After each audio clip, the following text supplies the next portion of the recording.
Frédéric Petit, qui est rapporteur pour avis de la Commission des Affaires étrangères, sur le rapport Diplomatie culturelle de l'influence.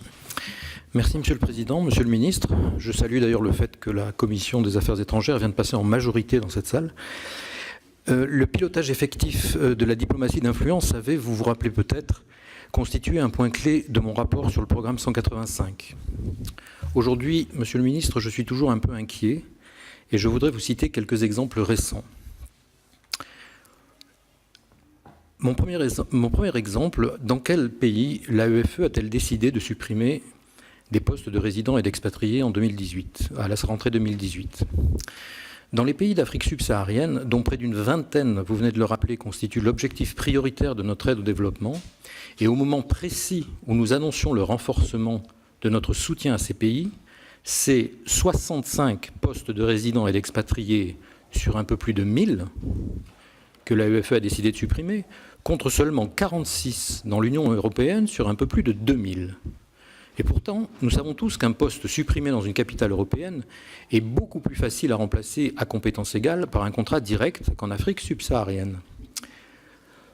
Le problème, c'est bien que ce choix s'est fait sur des critères internes et non coordonnés, et non sur des critères diplomatiques.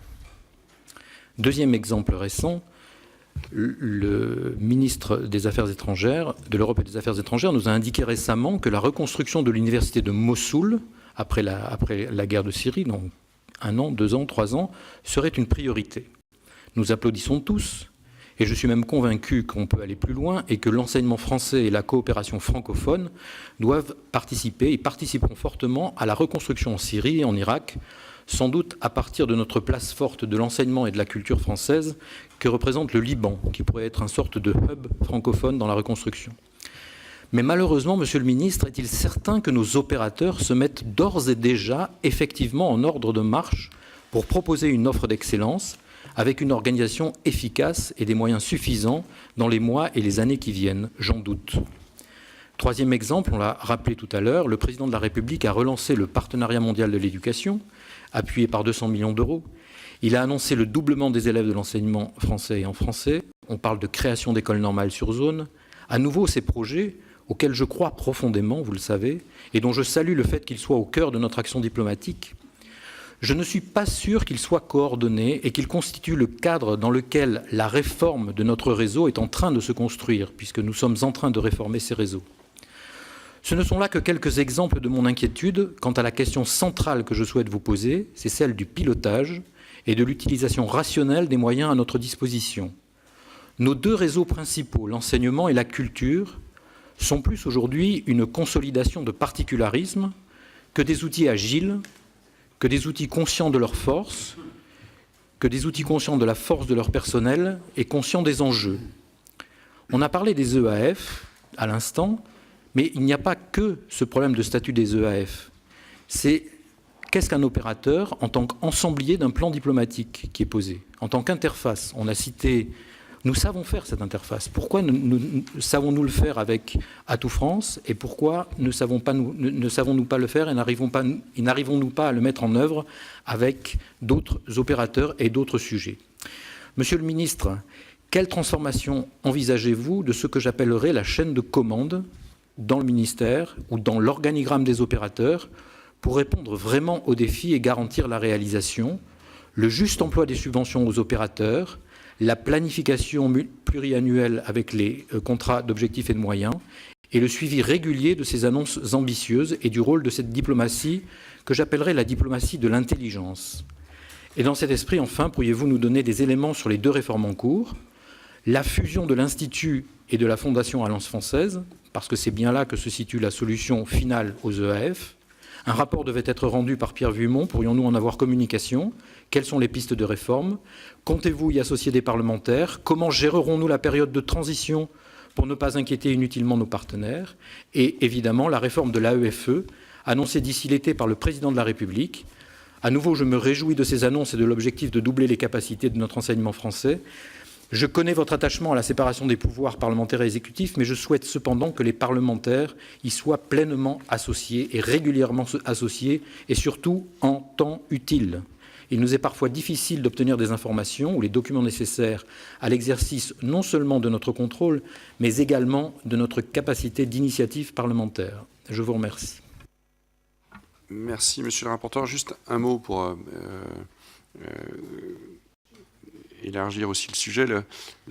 Quel est le diagnostic que porte le gouvernement aujourd'hui sur la EFE, sur la mission laïque, enfin sur l'enseignement français, sur les acteurs de l'enseignement français à l'étranger? Alors on salue toujours cet enseignement, qui est évidemment un enseignement de qualité. On ne salue pas toujours les réductions budgétaires qui sont faites, 30 millions d'euros sur les travaux en 2017. La question, elle est de savoir quel est le degré financier de participation que vous attendez des parents. Et j'étais au Liban récemment, une grève de parents, enfin une grève de l'enseignement, parce que les parents avaient une augmentation extrêmement massive pour des raisons locales, mais à chaque fois il y a des raisons locales, une augmentation très très massive de leur participation. Est-ce que vous considérez que le modèle français est un bon modèle aujourd'hui, ou est-ce que vous considérez qu'il faut le faire évoluer? Quelle est votre évaluation de cela, et on verra au moment du budget 2018 comment vous en tirez les conséquences, mais est-ce que finalement les parents vont plus participer au financement de ce modèle que c'est le cas aujourd'hui? Merci beaucoup, Monsieur le Président, Monsieur le rapporteur spécial. Donc on est... Oui, pour avis. Pardonnez-moi. On est là au cœur de sujets majeurs liés effectivement à l'influence, à la diplomatie culturelle, et les chantiers sont clairement en cours. Donc, pour vous donner effectivement une idée de où nous en sommes et où nous voulons aller, sur l'AEFE. En fait, il y a eu effectivement dans le cadre de la régulation budgétaire de l'été 2017, effectivement, eh bien, ces 30 millions d'euros qui ont été retenus, et le fait est qu'il a fallu gérer, ça n'a pas été simple.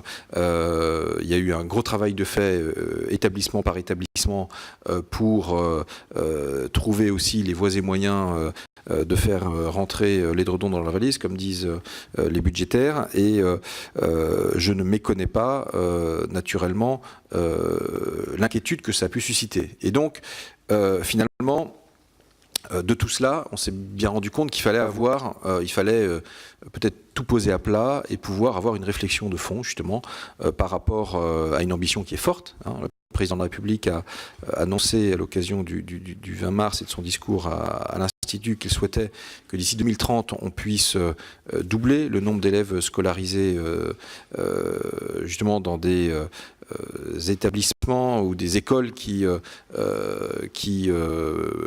donnaient un enseignement totalement ou partiellement en français. Donc c'est ambitieux, mais d'ailleurs ce réseau-là, on le voit, le nombre d'élèves continue d'augmenter de façon très régulière, sur les 5 dernières années, c'est flagrant. Donc il y a véritablement des opportunités. Maintenant, il y a une méthode qui a été mise en place. Alors, une méthode qui est faite de plusieurs composantes, si je puis dire. Un travail interne qui a été mise en place autour du secrétaire général du Quai d'Orsay, qui associe des représentants naturellement des différents ministères, notamment du ministère de l'Éducation. Par ailleurs, nous souhaitons confier justement à une parlementaire, Samantha Cazbonne, une mission pour pouvoir justement avoir le regard bien de la représentation nationale aussi, quelqu'un qui connaît très bien naturellement l'enseignement en France à l'étranger pour y avoir exercé. Et donc nous aurons, c'est un chantier qui va nous mobiliser encore tout au long de l'année, et pour lequel nous aurons aussi à associer, c'est normal, les parents d'élèves, les professeurs, les personnels, parce que voilà, il y a eu de fortes inquiétudes d'exprimer, et que maintenant, il faut qu'on arrive à objectiver tout cela et tout simplement à trouver les voies et moyens de conforter cet enseignement français à l'étranger. Alors, s'agissant du très court terme et des postes d'expatriés pour 2018, en fait, il n'y a pas eu aucun personnel à qui il a été dit voilà, votre contrat ou votre détachement s'arrête. Tout cela a été le fruit aussi bien tout simplement de la fin naturelle d'un certain nombre de contrats ou de détachements, mais il est clair que nous devons avoir un pilotage stratégique. Oui, et donc ça va être c'est l'objet de tous ces travaux. On en a besoin parce que vous avez raison. La logique voudrait qu'il y ait désormais une approche géographique qui soit plus en ligne avec un certain nombre de priorités qui ont été exprimées. Et par ailleurs, je crois qu'il faut regarder effectivement le taux d'encadrement, entre guillemets, ou de recours inversement aux recrutés locaux. Il y a un certain nombre de géographies qui sont en manque, je pense, de résidents ou d'expatriés, et peut-être d'autres sur lesquels il est plus facile d'avoir recours à des recrutés locaux d'excellent niveau. Et donc ça, c'est très clairement le travail stratégique qui est en cours et pour lequel vous avez raison de l'appeler de votre vœu. S'agissant de l'autre chantier, qui est celui de l'Institut français et des alliances françaises. Sur les alliances françaises, déjà, il faut bien distinguer deux aspects. Il y a le réseau des alliances locales, qui sont souvent des associations de droit local. Il y en a, on en a de l'ordre de 800, plus de 800, 832 de mémoire dans le monde, qui s'ajoutent aux 124 instituts français, qui sont d'une autre nature. Et je peux témoigner que là aussi, on a la chance de bénéficier de personnalités dans les pays qui sont très engagés, qui vont aussi chercher des fonds, qui permettent l'apprentissage du français. Et donc cet écosystème qui est vieux de plusieurs décennies, et même pour les premières de plus d'un siècle, doit être véritablement conforté. À côté de cela, il y a une fondation Alliance française qui avait été mise en place il y a une dizaine d'années, avec à l'époque comme but affiché le fait de pouvoir mobiliser justement du mécénat, des ressources externes et permettant d'être aussi au service des alliances françaises sur le terrain. Force est de constater qu'il y a eu, comment dire, peut-être parfois des incompréhensions entre ces deux acteurs, d'une part les alliances sur le terrain et la fondation, et que par ailleurs, à un moment, c'est posé un certain nombre de questions budgétaires liées au fait que la Fondation n'avait pas pu mobiliser et su mobiliser autant de ressources que prévu. C'est pourquoi nous avons effectivement confié avec Jean-Yves Le Drian un rapport à Pierre Vimont, qui est grand serviteur de l'État s'il en est, et dont on sait que voilà, sa pondération et sa rationalité font que ses conseils sont toujours et souvent de très bons conseils. Et moi, je trouve que le rapport qu'il a remis est très intéressant. Il propose notamment de mettre en place finalement ce qui pourrait s'apparenter à une fédération des alliances françaises, parce que les alliances sur le terrain peut-être se sentaient insuffisamment représentées au niveau de la fondation. Et par conséquent, vous savez, je pense qu'il est toujours important de prendre en compte cet aspect-là, des gens qui au quotidien sont dans les pays pour déployer cette politique. Alors, moi, j'ai aucun problème pour vous communiquer, en tant que rapporteur pour avis, le rapport de Pierre Vimont. Donc, on vous le fera passer. Et aujourd'hui, nous sommes dans un dialogue avec l'Institut français, avec l'Alliance française Paris-Île-de-France, parce que là aussi, il y avait des relations complexes entre l'AFPIF et la Fondation Alliance française. Je ne vais pas y revenir parce que ça pourrait nous mobiliser quelques heures. Et l'idée, c'est de pouvoir arriver à rapprocher, en tous les cas, l'action de l'Institut français avec celle conduite par les alliances, par l'AFPIF, peut-être aussi avec une unité de lieu. Donc tout ça est en train d'être discuté. Et donc, quelque part, moi, je pense que Nous sommes dans un moment de redéfinition, un moment qui est donc intéressant parce que je pense qu'on va pouvoir repartir de l'avant d'ici quelques semaines, quelques mois. Voilà un petit peu sur cet aspect de l'IF et de l'AF.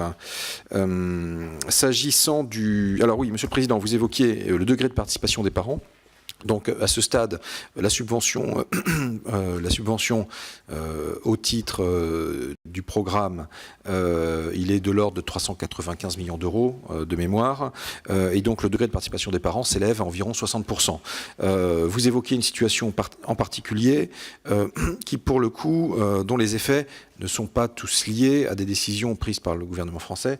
Il y a aussi un certain nombre de règles ou de droits locaux qui peuvent s'imposer et avoir des répercussions, mais naturellement, nous devons en tenir le plus grand compte.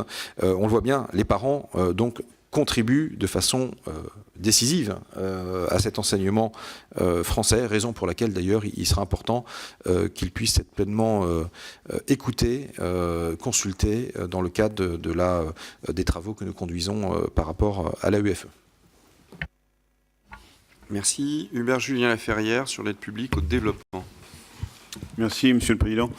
Monsieur le Ministre, vous vous en souvenez, dans mon rapport, j'avais souligné le manque de lisibilité, en particulier l'articulation des deux programmes 110 et 209 pour appeler à un meilleur pilotage de notre aide publique au développement. Alors, puisqu'on est en commission d'évaluation des politiques publiques, moi j'ai lu avec attention la note d'analyse de la Cour des comptes sur la mission APD, qui ne dit pas vraiment autre chose en ce qui concerne la spécialisation des deux programmes, puisqu'elle rappelle que les dépenses portées par les deux programmes sont parfois très proches, voire similaires, quant aux thématiques abordées, aux instruments utilisés. Ce qui veut dire que il y a deux programmes dans cette mission, mais il n'y a pas un programme qui ferait le bilatéral quand l'autre fait le multilatéral, un qui ferait les prêts, l'autre les dons, un qui ferait les pays prioritaires, les pays les moins avancés, l'autre les pays émergents, un qui ferait le soutien aux services de base quand l'autre ferait l'appui au développement des infrastructures. Et je crois que cette confusion n'aide certainement pas au pilotage de notre aide au développement, cette faiblesse du pilotage qui a souvent été pointée du doigt. Alors, est-ce que c'est ce qui explique que pendant longtemps, mais ce ne sera plus le cas, l'aide bilatérale a longtemps été la variable d'ajustement budgétaire dans notre aide publique au développement. En tout cas, moi, je salue évidemment, comme Marc Le Fur, d'ailleurs, je regrette que les rapporteurs spéciaux, ainsi que le rapporteur général, ne soient plus là pour qu'on puisse continuer à échanger ensemble. Je salue également les conclusions du CICID, c'est-à-dire la priorité donnée désormais aux dons, aux pays prioritaires dont la liste a été actualisée, au soutien aux services de base, en particulier éducation, santé mondiale. Mais je crois que ça ne doit pas effectivement nous exonérer de ce devoir d'une meilleure lisibilité et de spécialisation des deux programmes 209 et 110, qui d'ailleurs, cette meilleure lisibilité, je pense, aiderait à la mise en œuvre de ces conclusions du CICID. En matière de lisibilité, il y a bien sûr la question que l'on pose à chaque fois, mais ça, ce sont les règles de l'OCDE. L'aide pilotable, si on compte dedans les recettes affectées qui sont dans le Fonds social de développement, dans le FSD, c'est 40% de notre APD. Bon, ça, ce sont les règles de l'OCDE. Mais je crois qu'en ce qui concerne le Fonds social de développement, qui regroupe les taxes affectées, TTF, taxe sur les billets d'avion, j'ai noté, avec attention d'ailleurs, que la Cour des comptes pointe aussi l'opacité de ce FSD. Je crois qu'il faut en effet le rendre plus transparent. Par contre, je dis attention aux suggestions, aux réponses qui sont apportées, parce qu'évidemment, le principe de non-affectation, je le comprends bien, mais là, évidemment, si on rebudgétise, c'est ce que propose la Cour des comptes, le FSD, il y a évidemment un risque pour le financement de notre aide au développement, alors que ces taxes affectées financent la santé mondiale, le climat, des priorités évidemment du gouvernement.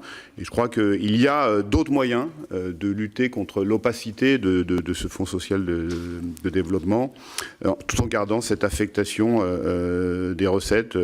Pourquoi pas élargir le comité de pilotage aux parlementaires? Pourquoi pas avoir une publication annuelle du bilan comptable du Fonds social de développement? Je le disais, les taxes affectées financent la santé mondiale, le climat, et financent notre aide multilatérale. Et je crois que là, je voudrais quand même dire une chose à ce sujet, parce que évidemment qu'il est important de rappeler que l'aide bilatérale a été une variable d'ajustement budgétaire et qu'il faut privilégier notre aide bilatérale. Mais il ne s'agit pas de montrer du doigt l'aide multilatérale. Je crois que d'abord, l'aide bilatérale souvent répond à des objectifs multilatéraux parce que la France joue son rôle dans la communauté internationale, nous contribuons à définir. Il ne s'agit pas de revenir à la politique du drapeau français sur l'équipement, école, hôpital, qu'on va construire dans un pays. On va mettre son drapeau français et comme ça, on va être content pour l'influence de la France en Afrique. C'est évidemment pas ça. C'est faire en sorte que notre aide bilatérale qui est amenée à augmenter réponde aux conclusions du CICID que nous partageons, réponde effectivement à des objectifs multilatéraux dont nous devons être acteurs des grandes orientations. Et puis je dis aussi que, évidemment, ce n'est pas au détriment de l'aide multilatérale qui marche aussi, en particulier en matière de santé mondiale. J'ai fait une mission en Éthiopie, j'ai vu l'efficacité aussi bien du Fonds mondial, d'UNITED, dont la France, pour les deux, sont largement à l'origine.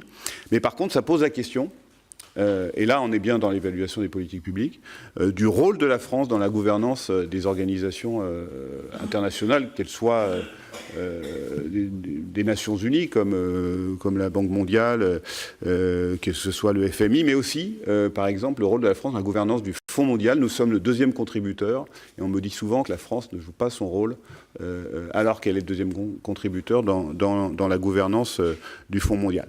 Dernier point, pour revenir sur ce que Joël Giraud a dit, il y a évidemment un lien entre l'aide publique au développement et les grands défis mondiaux, ce qu'on appelle les biens publics mondiaux, la sécurité internationale, les grandes pandémies, le climat, les migrations.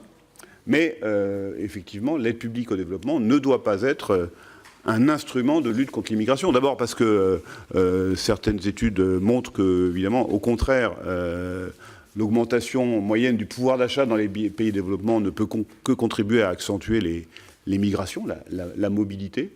Par contre, évidemment, qu'on regarde ensemble ce qu'on peut faire en matière de co-développement et que si l'aide au développement peut favoriser notamment les créations d'emplois dans les régions du monde, en particulier les pays prioritaires que nous ciblons, là, évidemment, il y aura une influence sur les migrations, mais qui sera positive parce qu'on aura contribué effectivement à des processus de développement et de création d'emplois. Voilà, Monsieur le Président, Monsieur le Ministre, ce que je voulais dire sur Merci, Monsieur le rapporteur. Cette mission appelée. Merci beaucoup, Monsieur le Président, Monsieur le rapporteur. Donc, quelques éléments, effectivement, en réponse à toutes vos observations. Vous l'aviez effectivement dit dans votre rapport, le manque de lisibilité qui peut exister avec la coexistence à la fois du programme 110, aide économique et financière au développement, le programme 209, solidarité à l'égard des pays en développement, le FSD par ailleurs. Et donc, c'est pourquoi, dans un souci de clarté, justement, le ministère de l'Europe et des Affaires étrangères a proposé, dans le cadre du plan Action publique 2022, de regrouper les programmes 110 et 209. Cela en renforcerait la cohérence. Voilà, donc Action publique 2022 est un processus qui est en cours, donc naturellement tout cela est encore une fois en cours d'examen, mais c'est la proposition que nous avons faite, nous appuyant sur le même constat que le vôtre.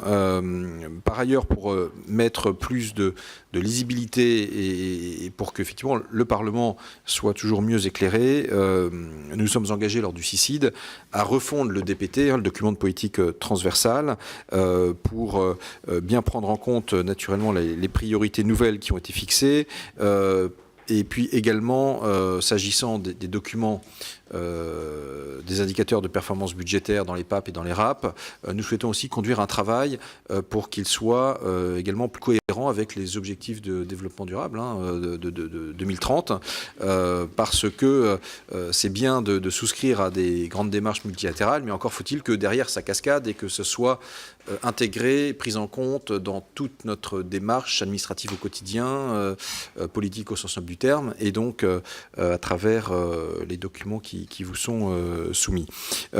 S'agissant du FSD et puis du rôle qu'il joue par rapport à un certain nombre d'outils multilatéraux, un grand merci d'avoir souligné effectivement le rôle majeur de la France depuis, enfin d'ailleurs historiquement, puisque c'est Jacques Chirac qui avait notamment tout particulièrement mis l'emphase sur la mise en place d'outils de financement innovants.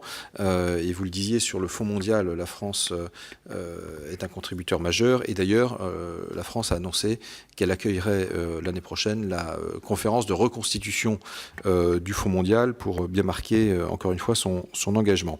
Vous évoquiez effectivement la relation APD, lutte contre l'immigration, en disant qu'il justement il n'y avait pas de lien systématique à faire, et vous avez raison, l'aide au développement elle est inconditionnelle. Et d'ailleurs ça a été, on l'a réaffirmé. En revanche, il est clair que par les effets concrets qu'elle peut générer en termes d'insertion, en termes de formation professionnelle, elle peut, voilà, avoir des effets, mais il s'agit en aucun cas d'établir des conditionnalités ou encore une fois, enfin voilà, les choses ont été bien précisées parce que un certain nombre d'organisations non gouvernementales s'en étaient émues et de ce point de vue-là, nous avons réaffirmé très clairement ce principe. Alors, s'agissant du FSD par rapport à l'opacité, entre guillemets, je crois que dans tous les documents, et notamment dans le DPT, beaucoup d'informations sont disponibles, mais en tous les cas, on peut tout à fait demander à ce que, en tant que rapporteur, vous puissiez rencontrer, et c'est d'ailleurs c'est dans vos compétences et dans vos missions, peut-être les membres du comité de pilotage pour faire un point de façon régulière. Cela, tout ce qui peut éclairer le Parlement va dans le bon sens. Voilà quelques éléments pour vous dire que finalement nous sommes très en phase et que nous avons pris connaissance avec attention du rapport que vous aviez fait et que nous le portons quelque part dans la démarche AP 2022.